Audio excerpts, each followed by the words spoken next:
by way of introduction, I'm Stacey Briscoe, wine journalist and editor, and I'm the editorial consultant for Wine Industry Network. And today we are speaking with Jason Haas. He's the general manager and proprietor of his family's estate vineyard and winery, Tablas Creek in Paso Robles, Purdue. So here at Wine Industry Network, we've been kind of exploring the concept of virtual tastings as it pertains to the trade and industry professionals as opposed to consumers. Last time we spoke with Dry Creek Vineyard and kind of got a few tips and best practices from their experiences regarding sales meetings, kind of in the restaurant sphere, wholesalers, distributors, and things like that. And we should be able to provide a link to that for our viewers on this as well. So Jason, kind of jumping into your experience, I recently read your blog post that spoke about some of the changes the wine industry has undergone, and you covered a broad topic there.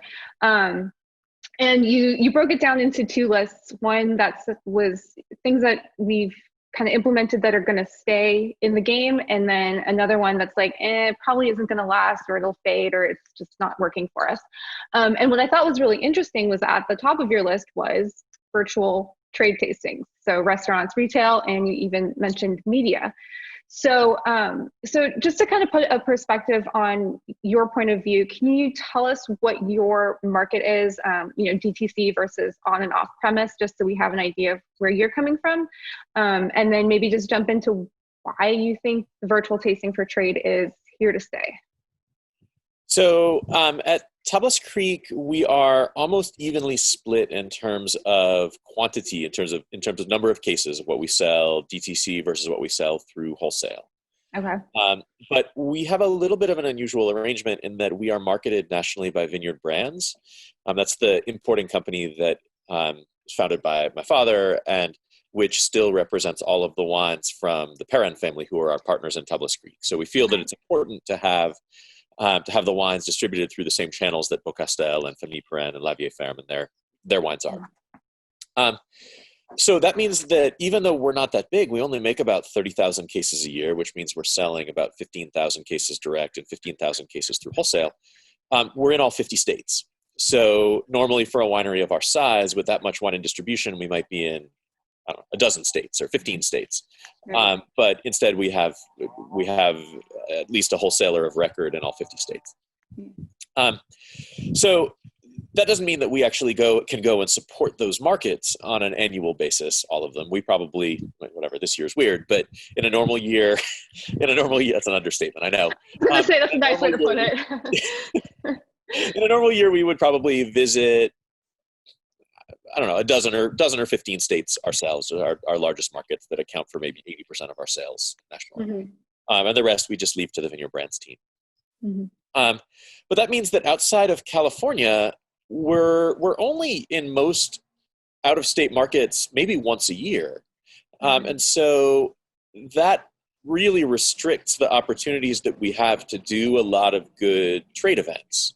So sometimes we'll time it to coincide with a portfolio tasting with our distributor, or with an event that has a trade component that may be an event that there's also a public tasting. But often we are left to kind of organize our own trade events when we come to town. So, for example, last year was our 30th anniversary of the founding of Tablas Creek. And so I did a series of retrospective tastings in different markets. I did one in New York, and one in Chicago, and one in LA, and one in San Francisco, and then a couple of ones in conjunction with festivals and other places. But the experience of those really drove home how hard and expensive it is to do good trade events. Mm-hmm. You have to go to the markets where they are. That has expense. Mm-hmm. You have to get the right trade people out of their accounts to a central location, which is always difficult. Mm-hmm. You inevitably deal with the fact that you're probably towards the bottom of their list of like what they actually are responsible for. So I've never done a trade event where we didn't account for half the people canceling in the 24 hours before, or no showing at the event. Right. So that's just the way that trade events work. I mean, maybe if you're DRC or you're you're some super high profile winery that nobody can get, it's a different story. But for most of us, it's always a slog getting people there, and it's expensive. Mm-hmm. So one of the things that I really feel like these virtual live events have done is they've made it so much easier for people to participate in these events. So Mm-hmm. you don't need people to come to you. You're getting samples to them. Mm-hmm. There's no commuting time or commuting costs. Mm-hmm. You don't have a hard capacity. I mean, if you do say a tasting, a retrospective tasting, these ones we were basically dealing with restaurant private rooms, and you knew you had room for 24 people.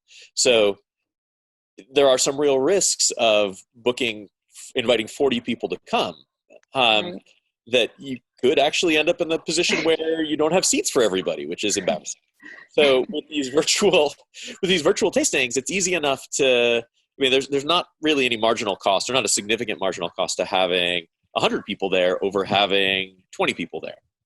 It's a little bit more work bottling up samples, and a little bit of expense mailing them out. But in the big picture, compared to what you would be paying for doing live in-person events, it's pretty negligible. And then you also have the opportunity of getting people from all different places, not just the dozen central big cities that we have the capacity of visiting in a normal year. So, I mean, that event that I did in New York, that was great, but I didn't do one in DC. I didn't do one in Atlanta. I didn't do one in Miami. I mean, these were, but somebody who wanted to be a part of any of the virtual tastings that we're doing, it's totally straightforward to send them samples. So that's basically why I think these sorts of events are going to stick, is that they're much more flexible, they're less expensive, and I think it's also easier to build the sort of event that trade and media will find appealing, because you can bring in people from multiple wineries, you can bring in people from multiple regions, you can have a sort of discussion that's really hard to orchestrate in the real world. I mean, say you were just a part of the Paso Robles virtual tasting that I did with Amanda Whitstrom-Higgins from Ancient Peaks and Gordon Fiorentini from Epic. If we had done that out in the market, all three of us have different distributors in most markets. Getting distributor cooperation to help orchestrate these events and invite people, it's really hard.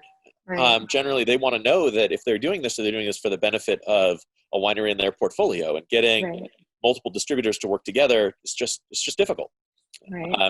And at least the three of us are all in the same location, but it's easy enough to do these sorts of live virtual tastings with people from other locations. I did one with Elaine Chacon-Brown for the Wine Institute, where we invited Bob Lindquist to be. I saw that one. Yeah, that was good. So, and again, I mean, he's not that far away, but he's down an hour south of us. The chances of having both of us in the same market at the same time for an event, it's tough to do.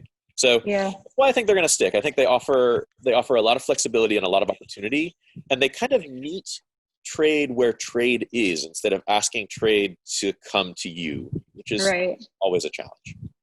So I do want to expand on the idea of catering to the media. And so I think first what we should do is define media in your experience. I mean, has it been journalists of consumer magazines, trade magazines? Are you pitching to critics? Does this include influencers? Who are you reaching out to? And then maybe just how, if you're pitching to different audiences, how you're kind of catering those experiences for, say, a trade magazine versus a consumer magazine versus a influencer. I feel like that's a bad word, No, not at all.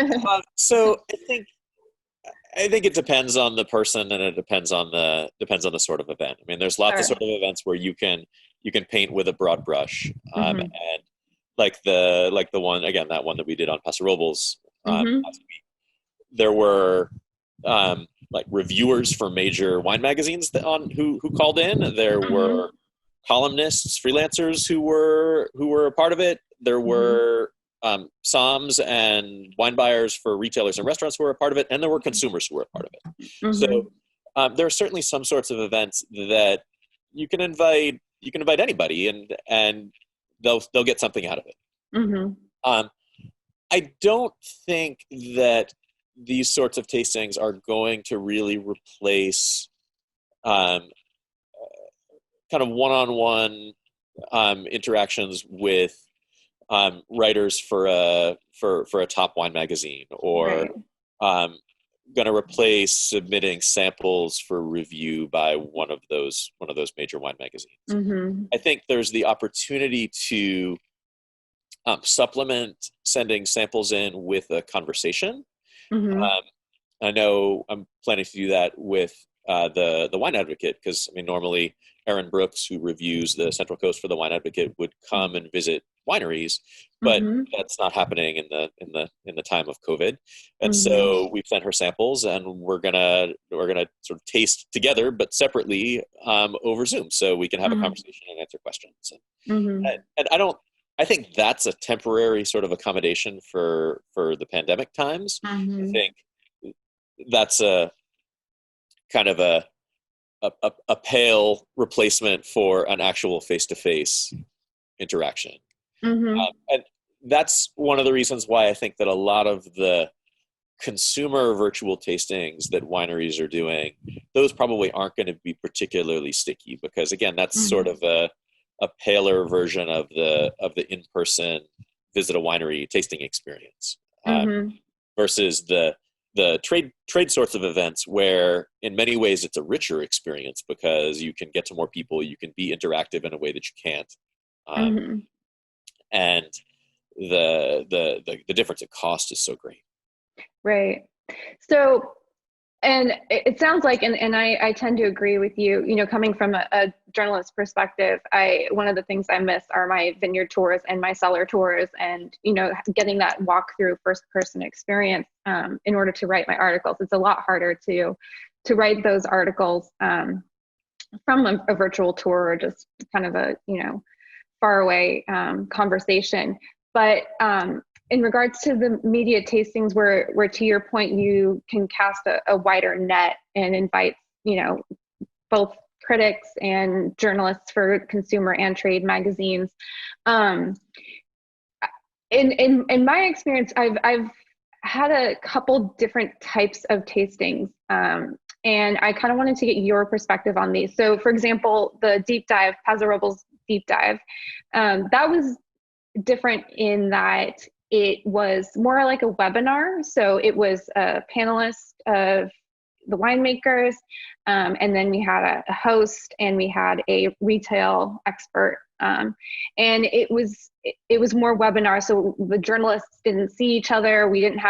I couldn't like, you know, like unmute and say like, oh wait, hey Jason, like I have a question, right? It was more of a listening.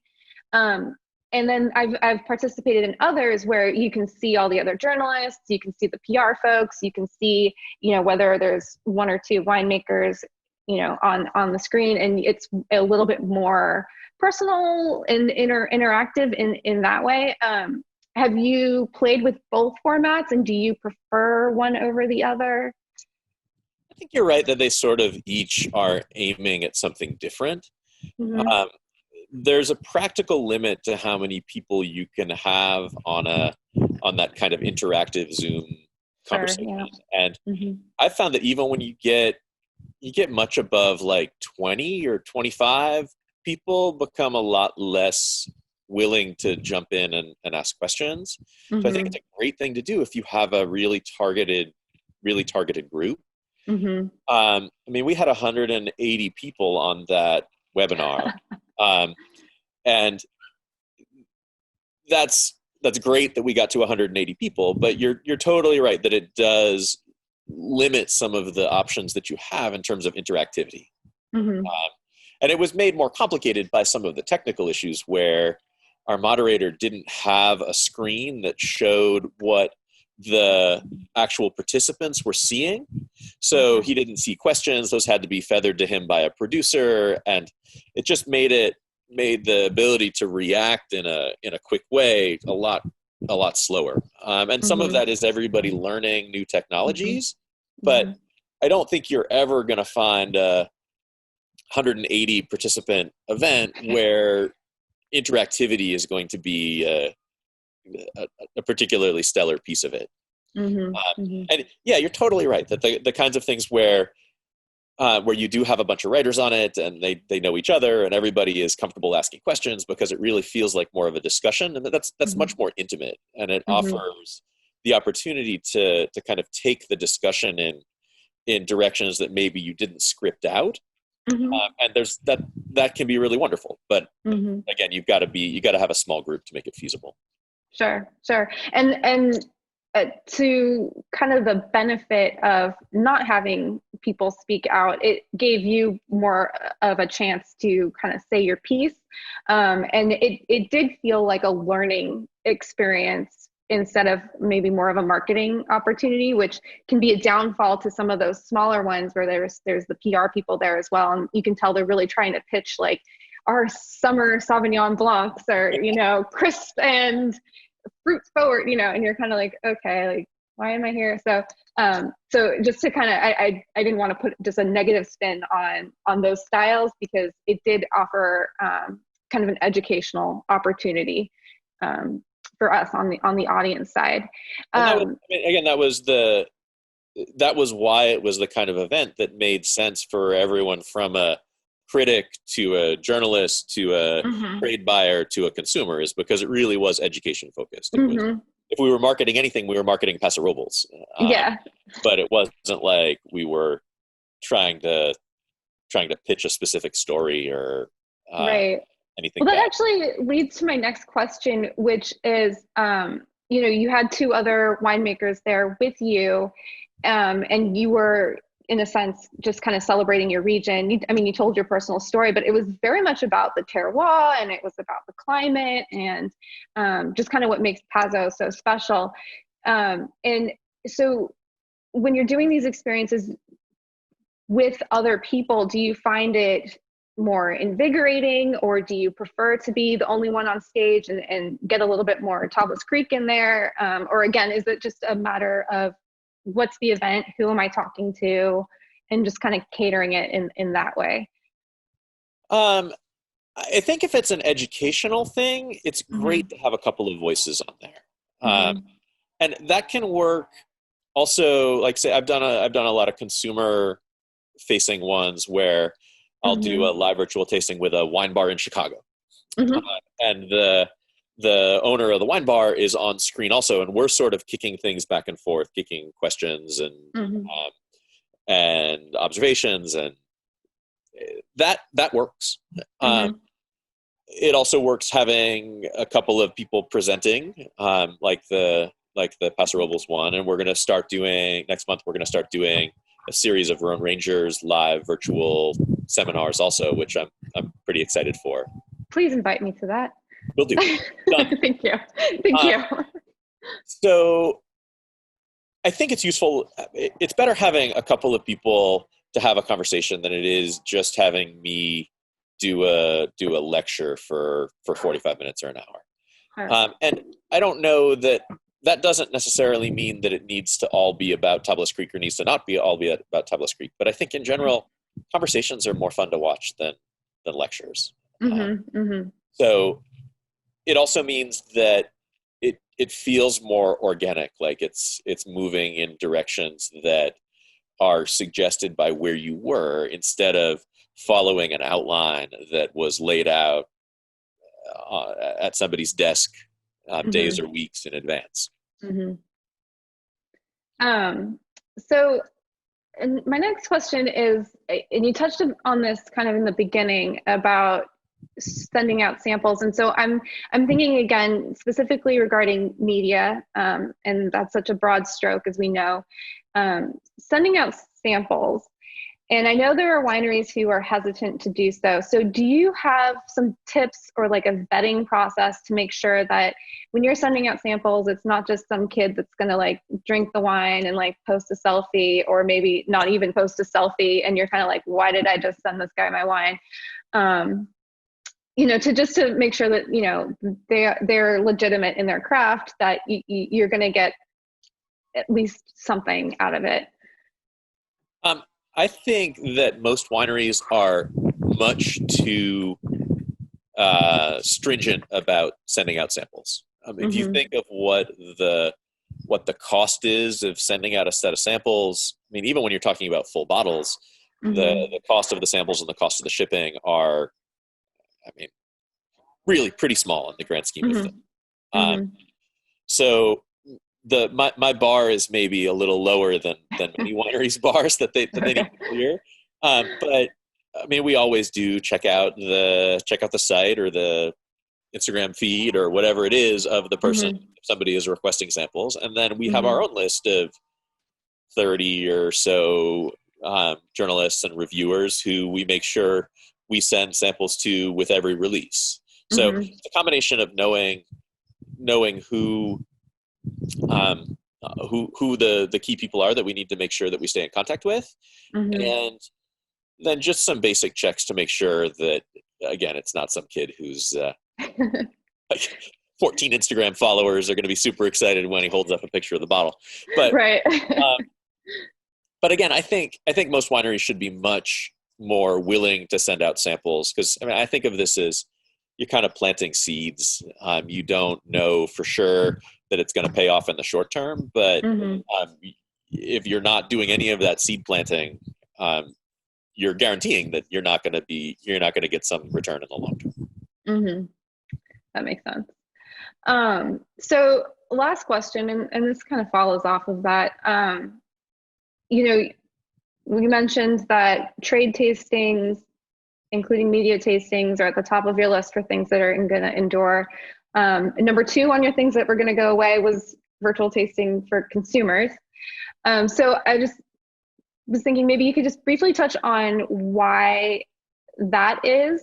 And you did mention it a little bit before, but maybe just kind of reiterate why that is.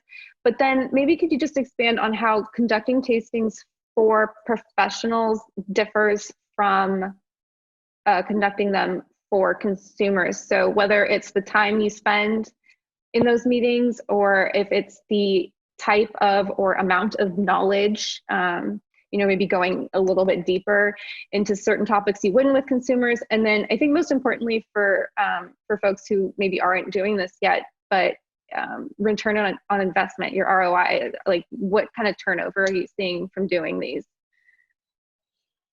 Lots of questions there. So I think it's worth saying that we're continuing to offer virtual tastings, kind of custom virtual tastings for consumers as well. But we've seen that the demand for those is already way down compared to where it was, say, in April when everybody was staying at home. Okay.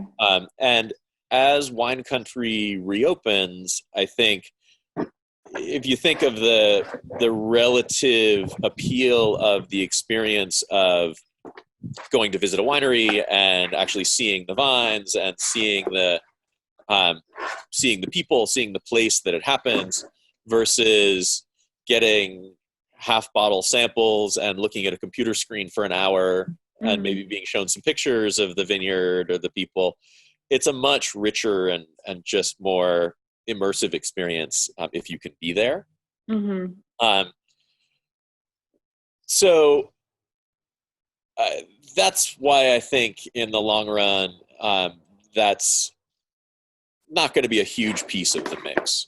I mean, we've still seen pretty good return on the investment. I mean, it is a bigger investment. People need to buy the wines. So it's, instead of being, you show up and you pay whatever, $15 tasting fees. I mean, you're buying a wine pack that's $130 and setting aside some time to do it. And so I think we've made good experiences for people, and we've seen people sign up for the wine club because of the virtual tastings, or or buy wine. And it's not that it's not worth it. I just think that on the consumer side, it's not as appealing as a trip to wine country.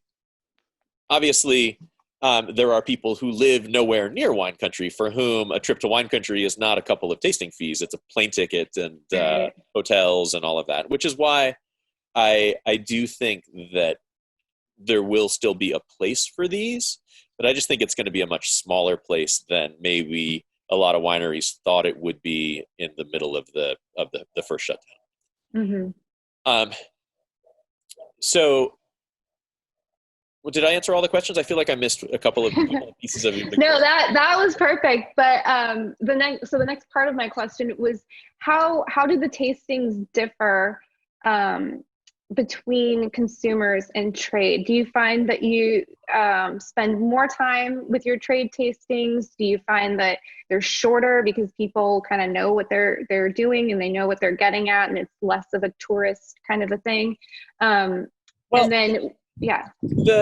So I think the biggest difference is that for a consumer tasting, we don't do many group consumer tastings. These are one-on-one things. So it is usually one of our tasting room managers, and then a couple or a few couples or groups of friends who get together on the other side of the Zoom screen. So it's very much like it would be if somebody came to the tasting room. Here's the story of Tablas Creek. You may not know anything about us. Here's how we got started. Here's the pictures of the vineyard. Here's the grapevines. So you don't have an audience where you can assume really any particular level of knowledge. You got to start by talking to them and learning what it is that they know and what they want to learn and what they want to get out of this.